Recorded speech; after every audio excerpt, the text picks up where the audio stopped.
Good. Everything should be working properly. Greetings and welcome. I am Joffrey, and I apologize for the, again, substantial delay between these couple Tinto Talk streams. Yes.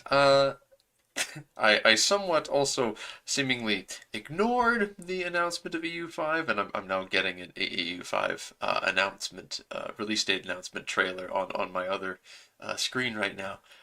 Very ironic. I may have somewhat ignored that seemingly, but I assure you the reason that my videos have not been coming out lately is because with the announcement of EU5, I've needed to prepare some things. So, hope y'all don't mind too much once you see the VOD of this. I need to do a bit of an impromptu stream of this while I've got the chance before work tonight. So, I got about an hour to spend with y'all talking about two things that I am very interested in discussing, which are, in particular, situations in the New World and pops, because they have made there's all these advertisements that are showing up now in these, but you have population in the living world, and arguably the population is the thing I'm even more interested in because I know that they talk about the Treaty of Tordesillas as well there, but I think pops might honestly be the place I'd prefer to start with. Just in case there's anything worth noting. But I suspect it's going to be just a couple key points that'll be interesting here that will be worth just getting to and moving out of the way. Hello, Rasak. Hello, hello. I'm gonna be brushing through the population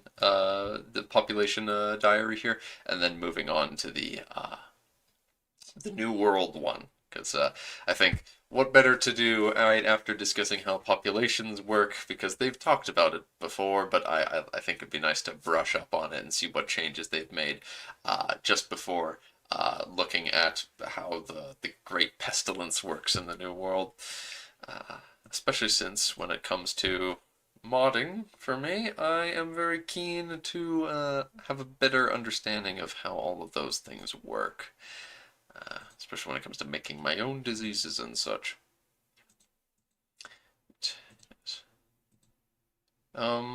Yes, population map at the start of the game for Hungary, which I wonder why there's the red line there. That's a little strange. But what does Buddha have? Buddha right now isn't actually that huge. It seems like it's smaller than a lot of parts of the country. But I guess for whatever reason, a lot of pops are moving to it anyway.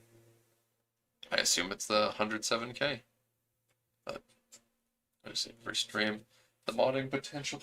The modding potential is crazy, guys. Oh my goodness. Oh. I almost just spilled all this water. I almost just emptied my water bottle onto my lap, which would have been quite inconvenient because I am wearing my work uniform. Turtleneck isn't part of it. Well, it's underneath. But yes, pops are the lifeblood of a nation. As they have continued to more and more emphasize, pops are kind of they're arguably the most important thing. I imagine that a country, even if it doesn't have amazing resources, will simply just be better most of the time than countries with good resources that aren't able to exploit said resources as well. If you have a say if I mean, okay, Russia's a bad example because Russia has very low pop at game start, I think. If you own all of Russia, they have terrible resources. Russia has a horrible resource map. But you'd still probably be a very strong country if you had good population numbers there. Problem is that North America and Russia just have terrible resources and no pops. So, whoops. Rest in peace to all those people who want to do Exodus games. Am I right? Yes, the lifeblood of your nation. Managing your pops effectively is the top priority. Even with no infrastructure or goods pops give tax, they still have a tax base because even with no infrastructure or no, you're not building anything, you don't got anything or RGOs or anything special going on, those peasants will theoretically those just raw peasant pops, just like in Victoria, they will still be uh, working. They will still be doing something, and as a result, being useful. Although arguably here they're probably going to be even better than in Vic because in Vic the peasants are fake. They're fake pops in Vic. You need like homesteading for to actually be useful. But anyway, yeah, peasants able to promote. Um, this is another topic. So like pop promotion is a system that I think is so interesting, and I'm so interested. I love the fact that there's different modifiers for like the speed that they promote at, and there is one particular race in my setting that we're gonna have in the first version of the mod once we properly get our hands on the game. Uh, most of the no most of the, I won't talk about the mod too much, but right now, but mostly the first version of the game is just going to have humans, but there's going to be a couple others, just a couple other races.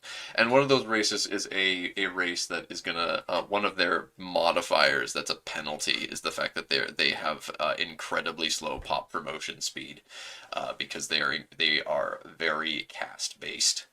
They are not the sort to like social mobility at all. So it will be funky because they will have penalties to that, but then other bonuses to things like RGO size. I think that they probably would get RGO size maximum up. Uh, Good evening, nearly bald. Yes, unfortunately, the bald. You get the little solar panel, as my father calls it. Uh, too much of the hair is still there. You see, the girlfriend doesn't want me to shave my face, and when I don't shave my face, it makes it hard for me to shave the top of my head. So, gotta get around to it eventually. But people at work don't seem to mind for some reason, and y'all can't really see how horrible my facial hair looks on the camera. So. Each pop is assigned, yeah, every pop is assigned a social, yeah, culture and religious. So, yeah, you'll have situations where, yeah, they'll group all of that there's, only 3% of the people in Mercia are Sephardi, but those Sephardi pops could be split between, they'll be split into their social class. Those will be different pops. They'll be split into their religion as well, because you might have some Sephardi that have had their religion converted. I don't remember for sure. Um, is it that the Jews need to have their religion converted before their culture, or vice versa? I don't remember which one it is. I think it's that the culture. I think it's that the Jewish cultures need to have their faith converted first, and that's what it was.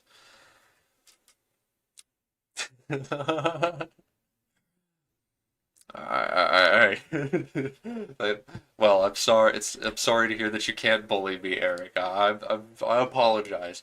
Uh, just for that, Eric. I will give you, the mod.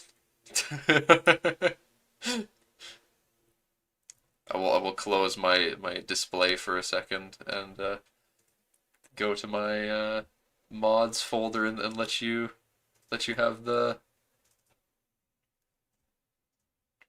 do. Now, whether or not you're able to figure out how to actually use it is up to you, though. Because I have things to do. So, all right.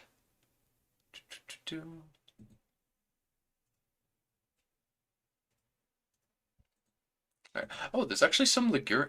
Oh, that's right. Oh, this was just a really wacky thing I almost forgot about. The fact that so you see there's a 0.6% Ligurian pops in Mercia here. That's because um I was for a second really confused. It's like, why are there just a couple of Genoese people here randomly? And the reason for that is because when you construct a building in someone else's country, it automatically recruits peasants or whatever. Yeah, it'll take from the peasant population and promote them and assimilate them to your culture and then make them work that building. So the Ligurians here are because they're from the Genoese bank. They're from one of the Genoese banks, not the Florence ones, but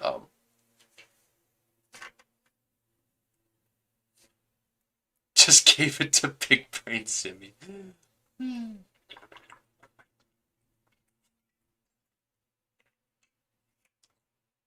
You have a nice day too, Eric.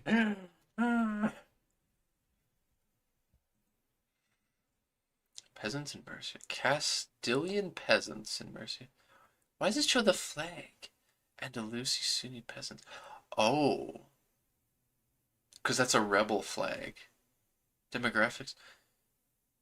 Huh. I guess that shows which ones are loyal and which ones are part of a revolt faction or something. Five new peasants were born. Two gained social status and adopted a different class.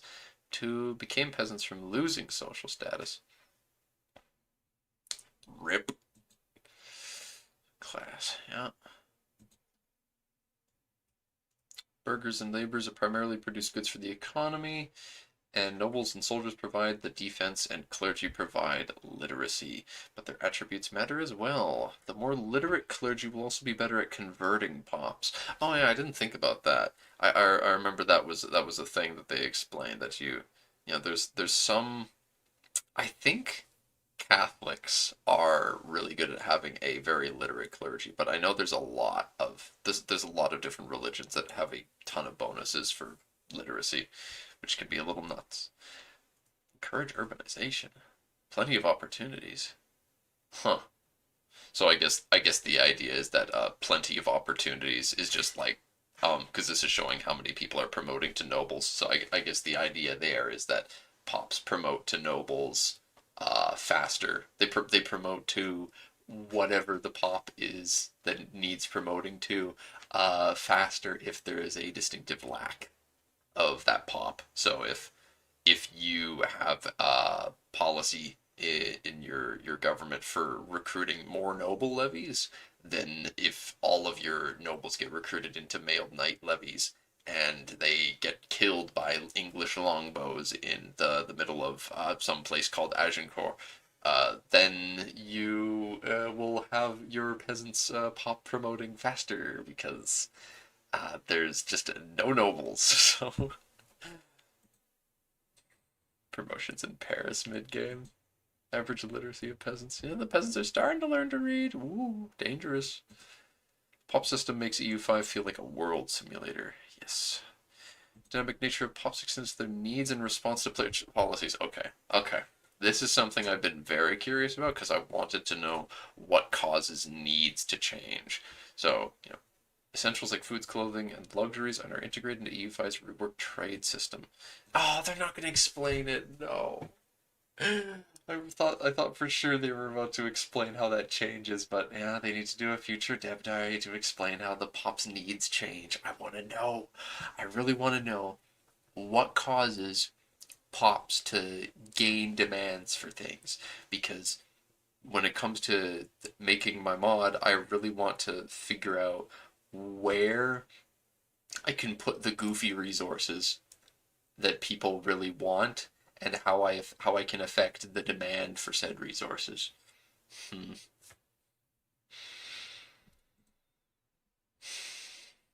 We've got things like incense, which specific people have demand for specific reasons, and then they'll discover coffee, and there's all the different types of spices and stuff. Hmm.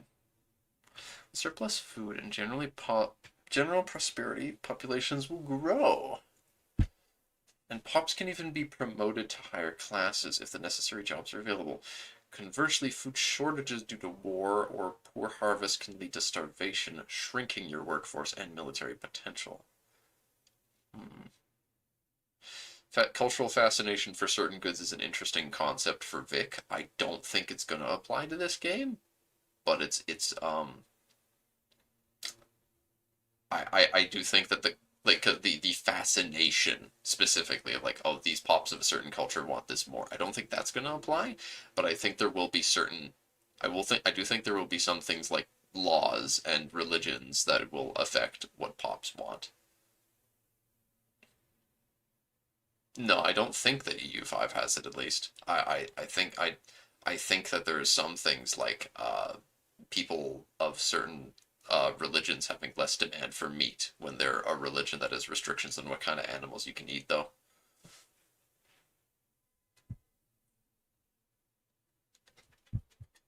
And I also think that Islamic pops don't use alcohol except for the sailors.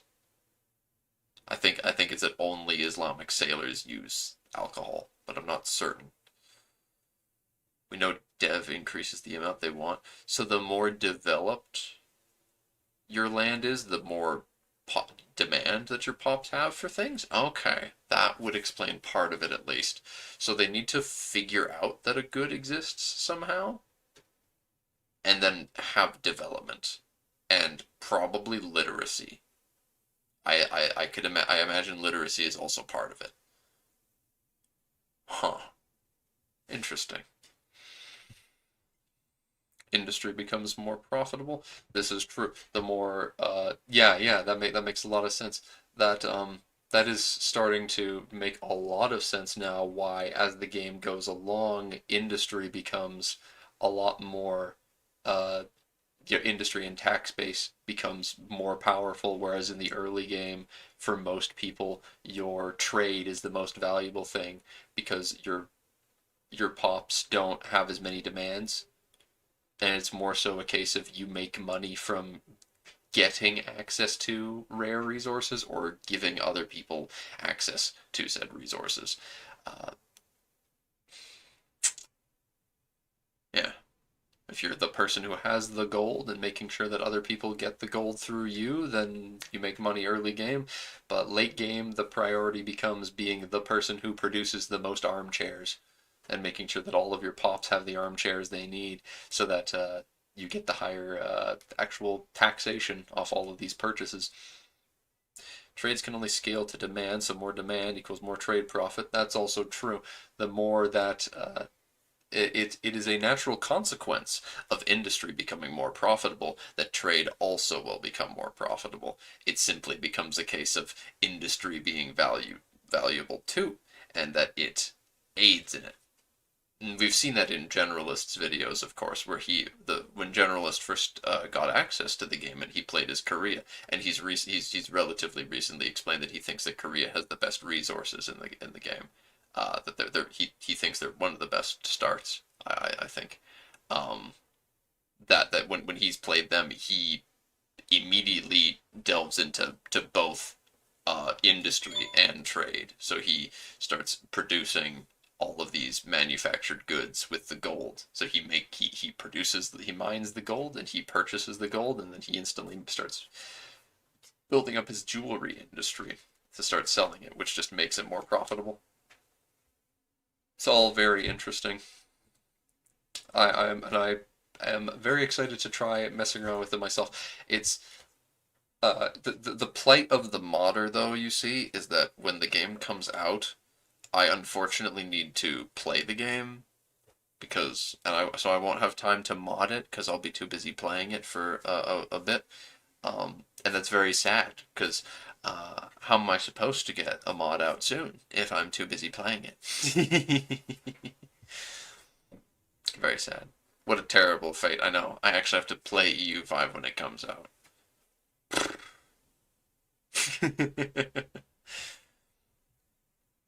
Yeah, I may not be a caffeine user. I don't drink sports drinks or coffee or any of that stuff, but I suspect there's a decent probability of me having that happen when EU5 comes out. I am probably gonna be trying to take time off work for the when EU5 comes out too. I'm gonna just be a total rat. It's gonna be crazy. But moving along. Yeah, the different things that affect pop growth.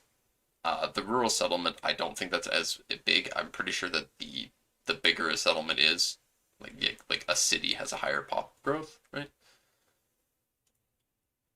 Yeah, prosperity, cheap food, available free land, large food storage in province. Okay, so most of it just comes down to having food and available pop capacity. So that makes me very curious about what happens. Say, mm, say someone was trying to make a mod, and let's say that mod included a region that mm, was, say, really population dense, much more population dense than Europe. However, that place uh, had something worse than the Black Death happen to it.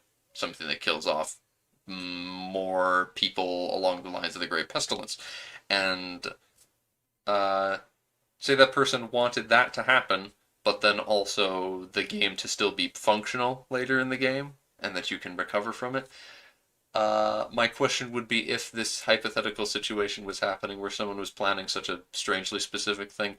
I'm curious how feasible it would be to recover from it with all of this information about cheap food, available free land.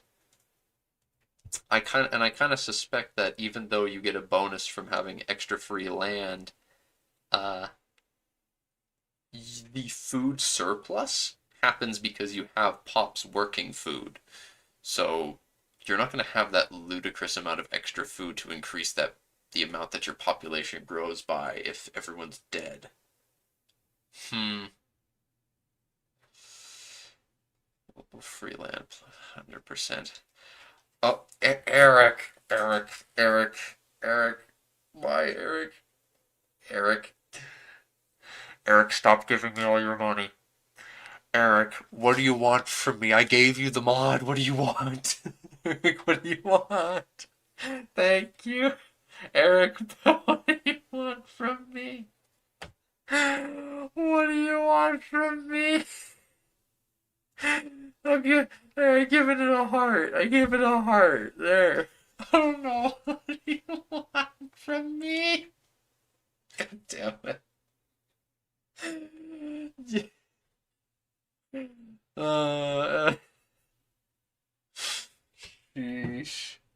This man. He keeps giving me too much money. Stop.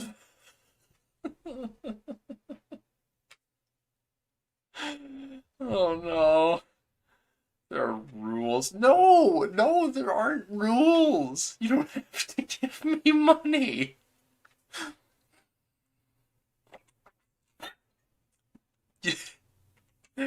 That's all just to be this stupid number one fan mechanic. Why did they add this thing?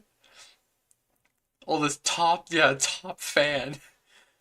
Just so you can get 1200 XP.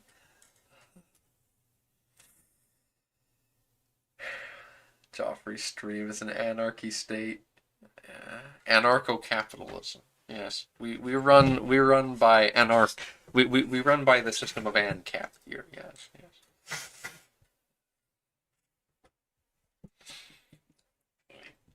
Ugh, that messed up my posture.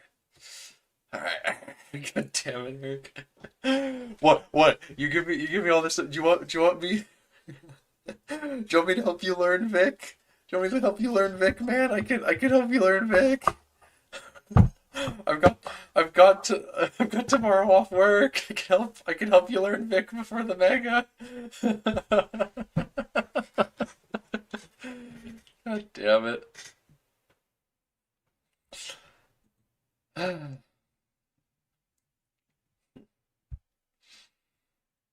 Food surplus is probably the amount you're producing more than your pops are consuming. Yes, yes, that is you're producing or like importing just the amount of food you have in a place relating to it. By the way, I have to wake up in 6 hours, but you're booting up the mod right now. Oh no, I've made it worse. I've enabled him. I've enabled Eric. This is terrible. What have I done? Jeez, Naples has a weird flag. Naples flag really is like the Kingdom of Jerusalem, the Kingdom of Sicily, and then Naples, all smushed together. But yeah, natural disasters. First player to balance population management with economic growth. How many people die? The insignificant inhabitants of Naples found insignificant? Oh, Hounds of Wrath. Yeah. Fertile soil of Naples does not come from nowhere. Oh, volcano present. There's a volcano here that might or may not erupt. See, I've explained this before on the channel that about how I really don't like um oh wait, that's not Naples, that's two Sicilies. No wonder its flag looks like that and it has the Sicily flag on it.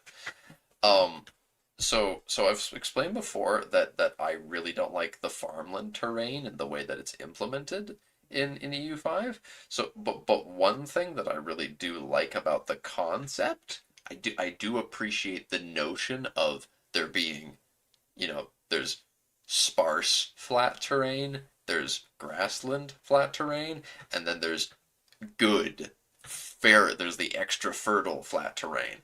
And I just really don't like the way that it's been implemented, but I like the concept. I intend to, when it comes to my own mod, uh, use I'm gonna rename and rework farmland terrain a bit, and instead of just putting it in places that I want to be stronger, I'm going to uh, by just being like, well, I guess they've farmed it a lot here, so therefore the terrain is just better. What I'm going to do with it is get rid of farmland and have a rich soils, some such thing, Rimworld style. It's just extra fertile land. Extra fertile grasslands is the idea. And that sort of thing would be found especially commonly in places near volcanoes, for example. A lot on floodplain, uh, near floodplains, not directly on them. That's where you get the marshes, but and wetlands. But that's my point. Is that what I would do with it more? Is it's reminding me of this subject. Um, Dynamic terrain will be in EU6 in another decade. Another decade. Bold of you to assume that any of us will be alive by the time that EU6 is out. Terrain is nice, it's just that farmlands are human-made and yet it's predetermined. Realistically, farmers should just be more starting farming RGO levels or local food dev bonus. Indeed, that is the obvious way that it should work.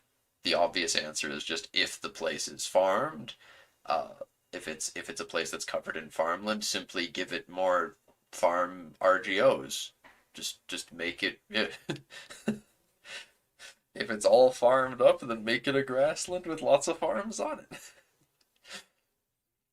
Um, yeah, it is really weird the way it works, but I do fully intend to use the concept to make something that I would like to think is more interesting, but that's a personal preference.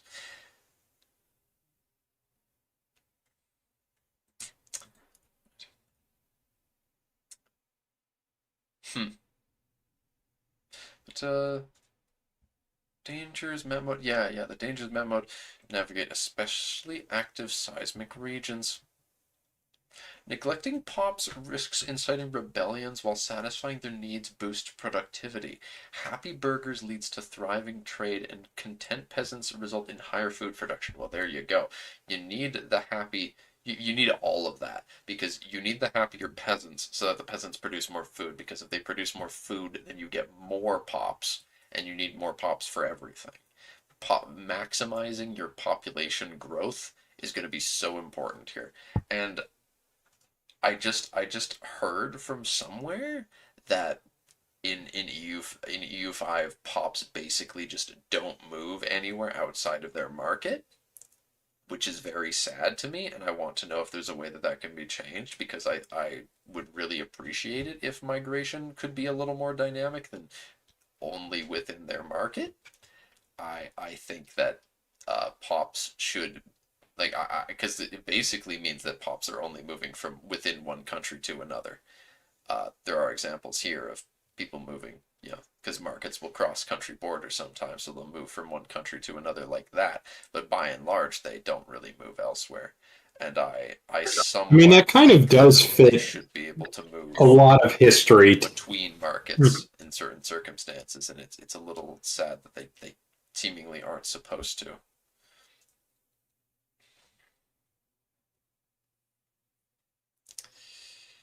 Thought they moved between markets. I don't think they do. I'm pretty sure that it was I okay, I don't remember who. It was either Generalist or Lambert who said that pops don't move.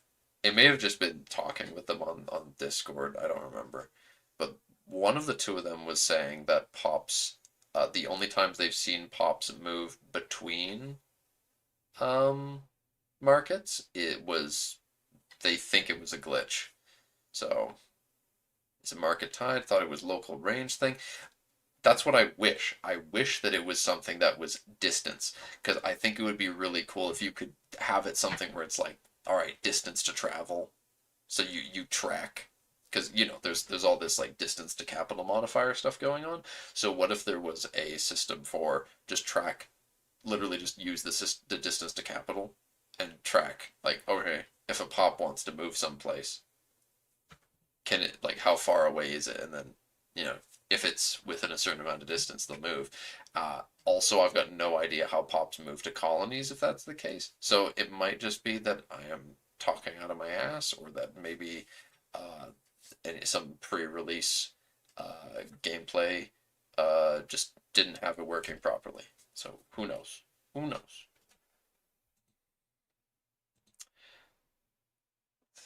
Interactions, historical events. Information triggers situations. The plague might specifically decimate urban pops and force players to quarantine cities or lose trade income. World before the plague, world after. Eh, yeah. World before the plague, yeah, that's pretty bad. That is pretty bad. Whoo! Eh, I mean, the Pope got out of it okay. There is 1.1 mil in Rome, or in a papal states before the plague, and then afterwards it's only dropped down to 900K. Venice, on the other hand, got completely destroyed. They lost it's like 70% of their population there. Milan lost half. Sheesh.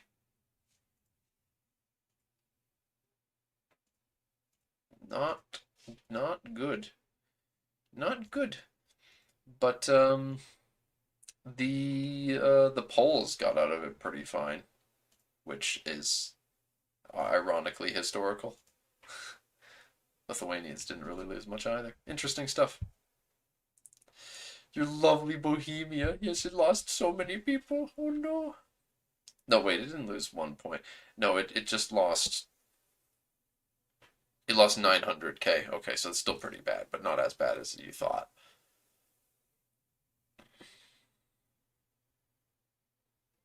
If pops can't move between markets and having free movement for your peasants has no downsides if your market is your country, uh, theoretically, theoretically, free movement for peasants is just an objectively good thing, which I don't really like. Because if that's true, um,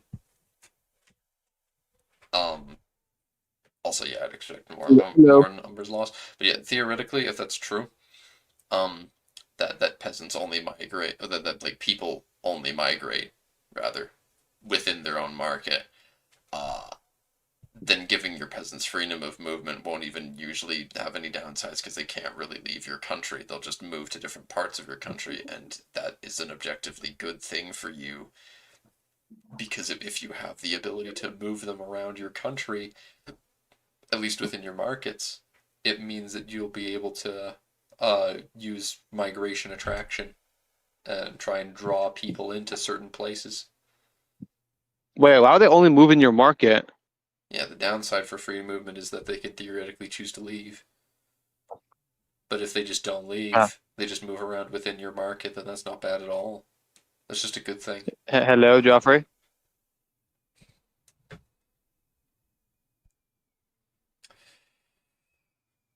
Plague is Anyone dynamic, there? following trade and crossing borders, different playthroughs with different results. Okay, there's free mobility for the common people.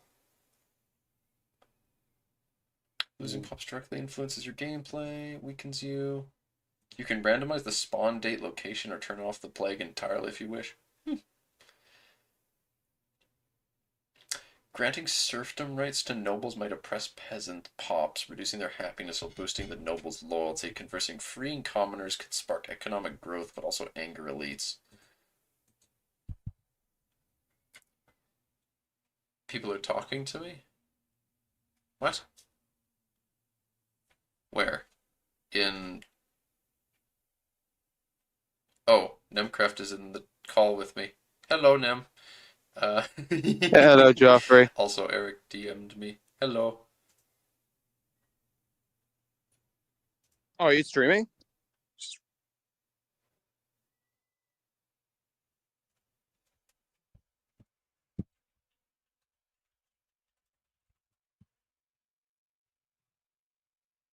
There we go.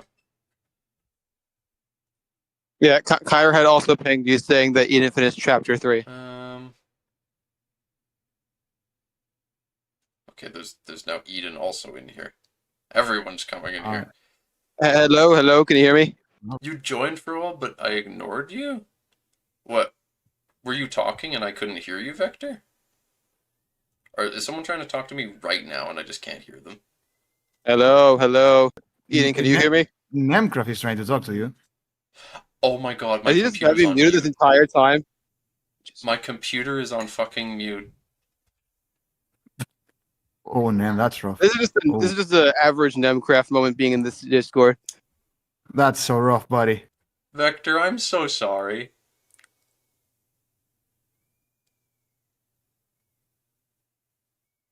Y'all can see at the bottom of my screen that it was on mute the whole time.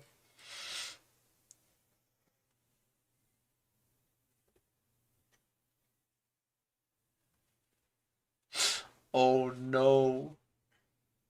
I am so sorry, Vector. Technical difficulties.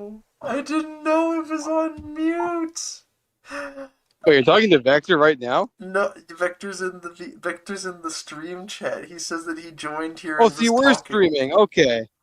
He said that he was here and he was talking, but then I ignored him, so that means that he was trying to talk to me about the stream, and then I was just talking over him. So he was probably trying to talk about it, but then I just would... No! Yeah, because I struggled at the same thing happened. I was like, oh, he's probably talking with like Charlie or something. Because I had asked if you were streaming, you just didn't say anything, so I had assumed no. Vector, please forgive. Vector, please forgive. That was so rude of me. I had no idea.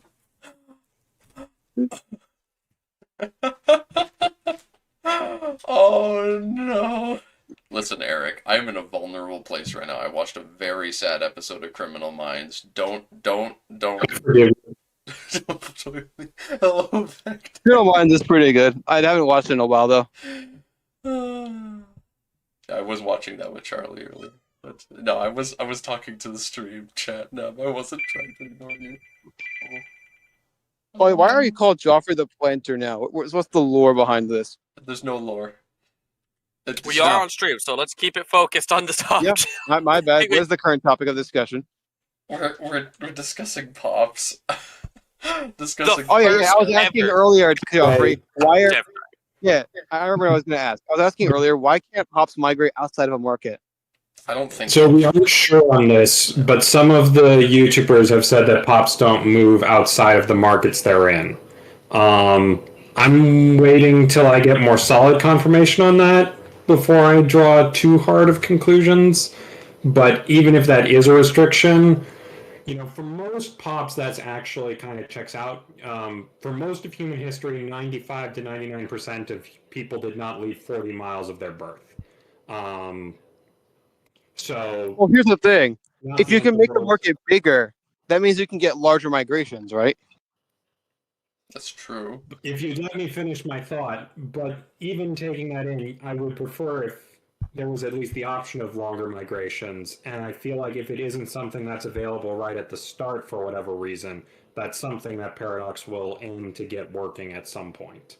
Because VIC2 is able to do those long distance migrations, and I don't see any reason why EU5 couldn't. This is the time period where people did start to move around much further from home. I mean, yeah, but even that's still a small percentile of the population outside of colonial migration. Colonial migration is what I was referring to. Yeah, but we already know that that happens.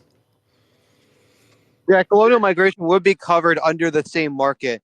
I'm just thinking, No, like, it's wouldn't not. people still be? No, they're not. Wouldn't they're not? No. We know that people migrate for colonization because otherwise the whole system is borked. Greenland yeah. has its own market, for example. Greenland and Iceland each have separate markets because they're way too far away from each other and Norway to actually be connected, at least at game start. Most of the 13 colonies will probably make their own markets as well, if in a situation where England colonizes them.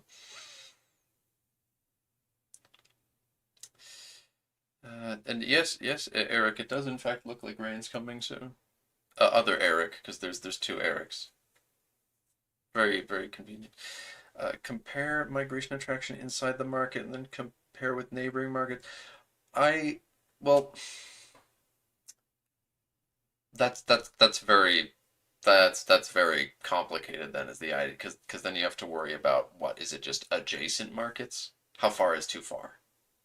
How can they go? See, I was thinking you determine it by province distance. Yeah, because there is a distance to capital, quote unquote, modifier that exists, and uh, per generalists per generalist colonies make a market on founding. Oh, so they automatically just poof one into existence. That's probably a good thing, to be honest. They really should do that.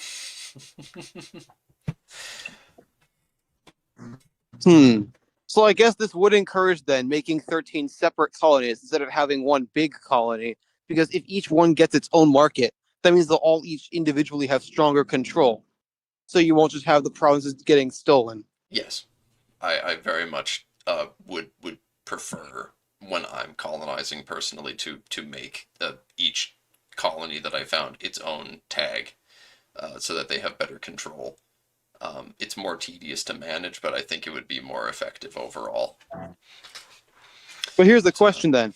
Do you think EU5 will be able to have, well, I guess this might be a slightly off topic. Do you think they'll have Federation mechanics? No, and I don't have time for that.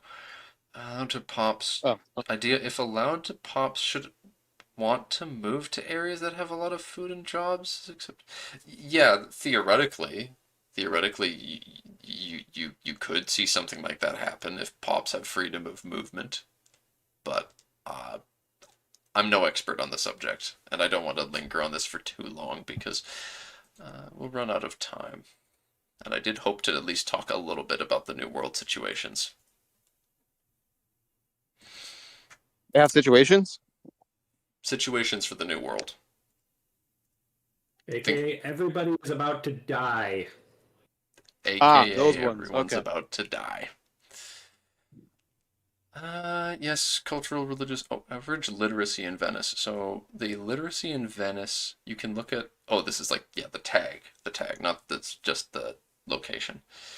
So it gives you research, progress, skill of new artists, and progress to innovative. So the more literate you are, the more you move to innovative. So yeah, this is another example, I think, of just how as the game goes on, um, there's a couple societal values that aren't so much. Some of them are like our choices, of course, that you'll like. Do you want one or the other? But like when it comes to some of these like innovative, it's gonna be rare that late game you aren't innovative focused. It's kind of more a case of where you are in the game, and a showing a progress of your development as a country.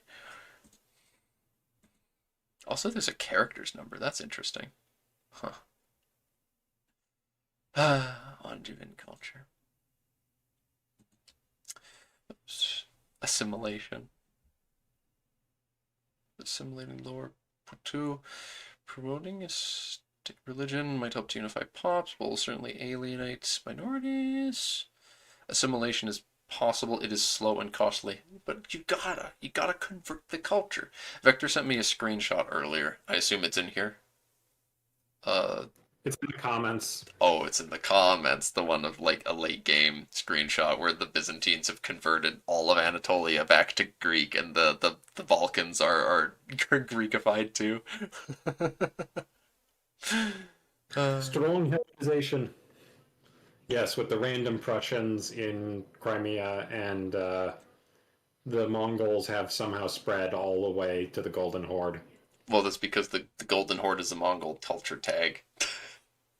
Oh, I couldn't remember if it was or not. Every single tag that has a Borjigan ruling it is a Mongol tag. So they're everywhere. Even if they don't have many Mongols in it. So the reason the Golden Horde theoretically converts so much of its land to Mongols by the end of the game is because there's just so few people on the steppe. So it's easier for it to convert. And yeah, we do know about the cultural tradition. Right. Every nation feels unique. After all, ruling the cosmopolitan Ottoman should be vastly different from managing more culturally homogeneous Ashikaga shogunate. Yeah, as in more tedious. The Ottomans will be more tedious than the very simple to rule Japanese by comparison. And then the Ottomans, yeah. Japan mid-game. Wow. Look at all these different Japanese cultures that are all very similar and easy to accept or tolerate. Meanwhile, you go to the Turks, and it's like, oh, wow. Your country, half of your country is Turkish or Greek, but the entire rest of it is just a million other little tiny things. Jeez. And it's nobody's business but the Turks. Nobody's business but the Turks. Assimilation rate goes down. Why is it going down? Japanese have a high assimilation rate. Why do the Turks have a bad assimilation rate? They've accepted a whole lot more cultures. No, actually, the... Oh, well, yeah.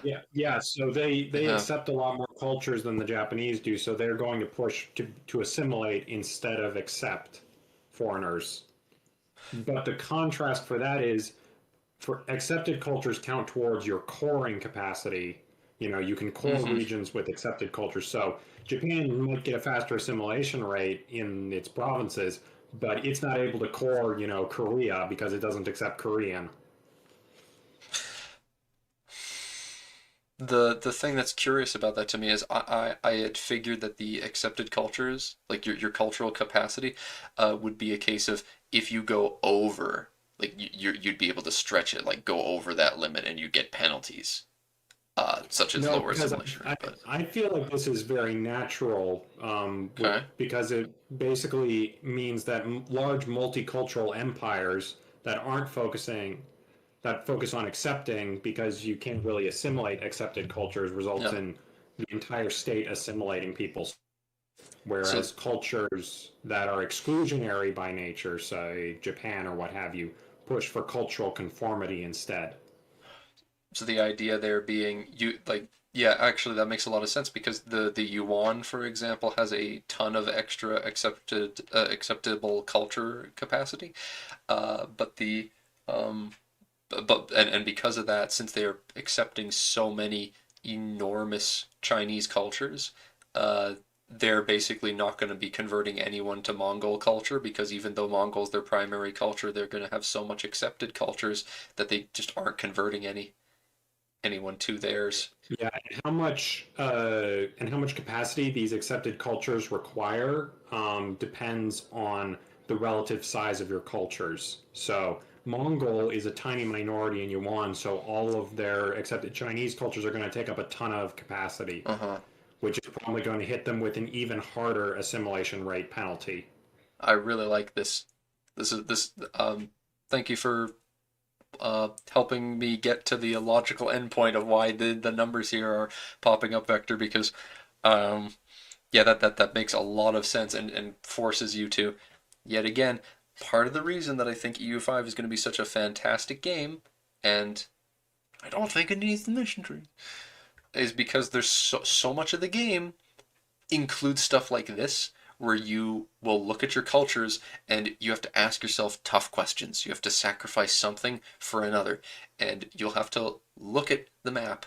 You're playing as France, for example, and you'll look at the map of France and you'll see it's split up into a ton of different small French cultures, and you have to ask yourself, it's easy for me to accept these cultures because they're so similar to Francian. However, if I do that, then I am A, taking up capacity that I can't use to try and accept larger cultures outside of France. And I also can't, and also because of I'm choosing to accept them instead of assimilating them, I'm going to be worse at assimilating those other cultures that are harder to accept. And when it comes to Turks here, that's your example of why they're able to convert people's religions a lot. They're going to convert a ton of people to Islam. Then again, they might also use their dhimmi to not convert people much either. Who knows? Too big to assimilate, so you have to accept. Maybe. But the problem then that you run into, basically what I'm getting at is the problem with you expand so fast that you've got so little of your own primary culture that honestly, actually, this is making me think. It might even be a case. I assume that Vector's right about it being the amount that they've accepted of cultures that give them the penalty to assimilation rate, but it might also be just the difference in size. It might also just simply be how big your primary culture is compared to the rest of the pops in your country, because Saigoku culture is over half of Japan, so maybe that's where they're getting this bonus. That's also feasible, but this is a tangent that is distracting from the more important things. Size is a factor. Anyone who tells you otherwise is lying. Size is important. Historical sources. There are approximately 30,000 detailed locations. All right, Joffrey, write that down. Write that down. That's how many locations you got. 30,000. How many have I got right now? I now know how large mine is. My map is so far compared to theirs. Yes, all right. Must continue the work. Building blocks of this world. Yep. Topography. Yeah. Talk about visual splendor and all that. Yes. Wow. It looks so beautiful. Yeah, it does. It does. It really does. But don't really have time for that. I might, with only 15 minutes before I've got to go, I might just have to hold off. Do it another time. Damn. Probably. Because the New World situations is probably deserving of a proper conversation too. Yes. I mean, if it's going to be talking about the Great Pestilence, then yeah, for sure. So, culture puts out offense and defense when it comes to assimilation based on size. Well, it's not just the size, because it is what you do with it and the size that counts. That's the important thing. You need your cultural influence to be higher than the opposing cultural tradition. The higher your so I don't think that's going to be something you'll see here. Just assimilation rate being affected by the tradition and influence. That's on a individual basis of what culture you're converting.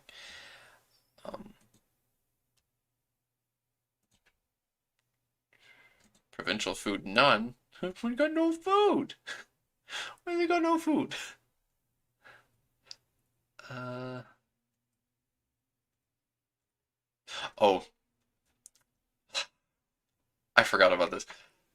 When I remember when I first saw like the topography, and I saw that stuff like forests and mountains change the frontage, I just like leaned back in my chair and had a contented sigh because I was like, ah, finally, return to sanity. I can't wait for the 1x1 caverns. Yes. Unironically, yes. I can't wait. Maximum one frontage. You No see, matter what tech you have. you see, we need to have because you'll have like mount on the surface. You'll have mountain jungles. You have a mountain jungle tile that will be like -10 frontage, and then underground we're gonna have like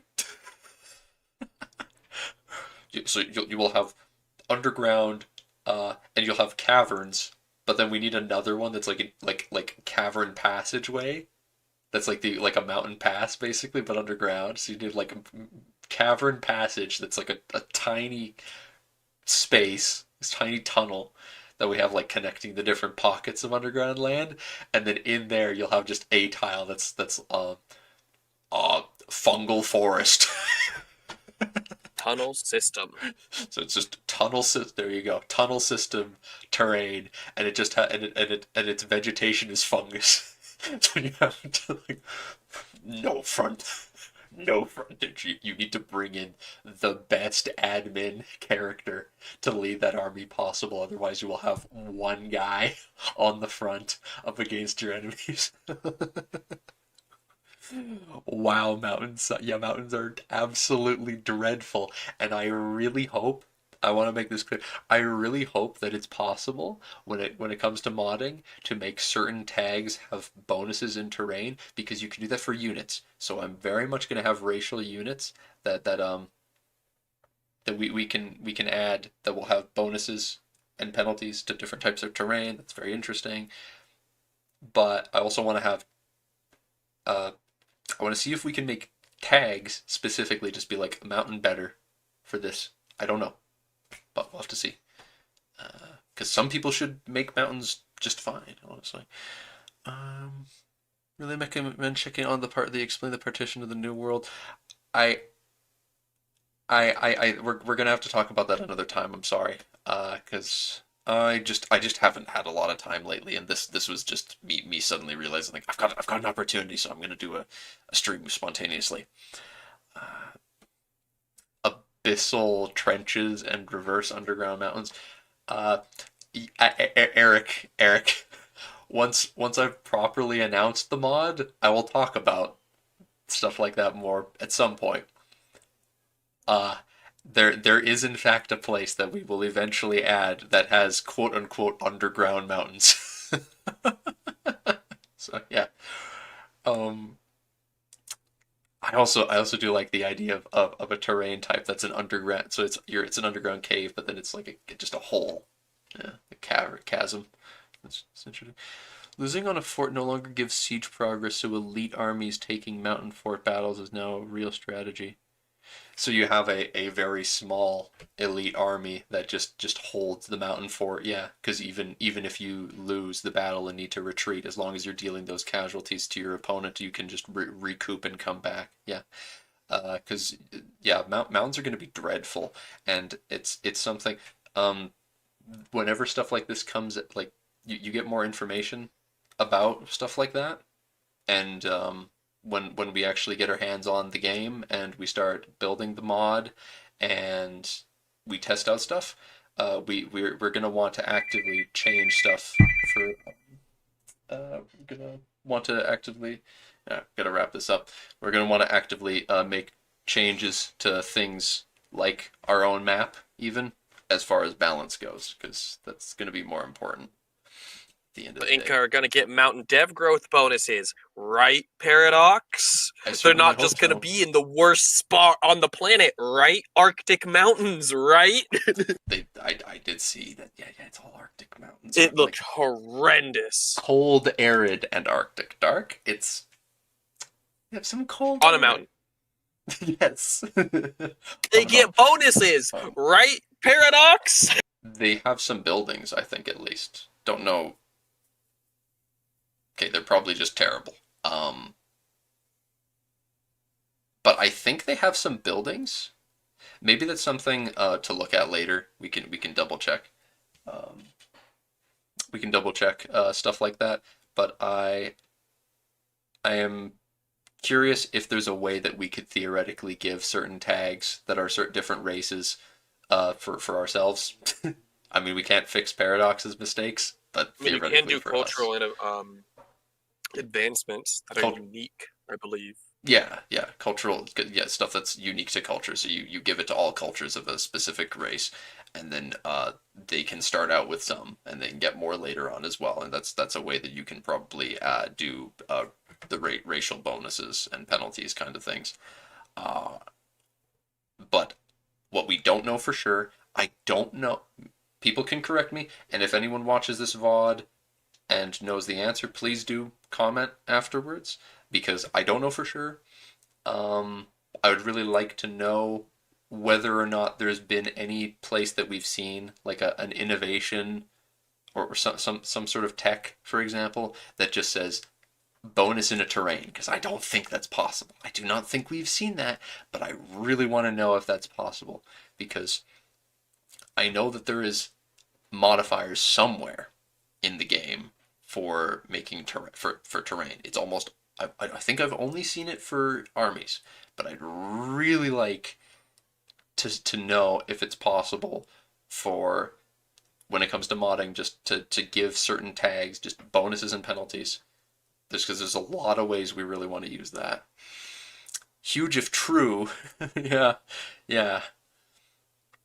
It would be huge if that is true. And also, yeah, really hope that the Inca get some stuff that helps them deal with the fact that their territory is useless by the game standards. Mm-hmm. Alberta's better. Alberta is better than the Inca's lands, and I don't know there's no easy way to say this, but We all know Alberta sucks. It ain't great. Alberta during this game's scope is not the place to be. You can't go to most of it. It's useful now because of all the natural resources. At the end of the game, you get coal and stuff here, but that's the end of the game. But the only thing of value there isn't useful in this game's time frame. Yeah, because oil comes out in Vic 3. No, coal shows up at the end of the game, so you can get that from Alberta at least. But you can get better coal elsewhere. Better coal. He doesn't like Coke. What's wrong with You Coke? get some good, clean coal. I think that's what Coke means, right? Clean coal.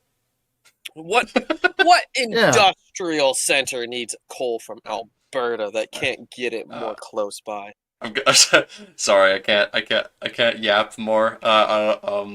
Also sorry for not letting you guys know that I was going to be streaming this. I wanted to do it really, really spontaneously. Fine. Y'all were having fun. Just don't do it again. Okay. All right, but all right. Thank you all for watching, and I hope to see you next time. We'll actually discuss the New World stuff here. Bye for now.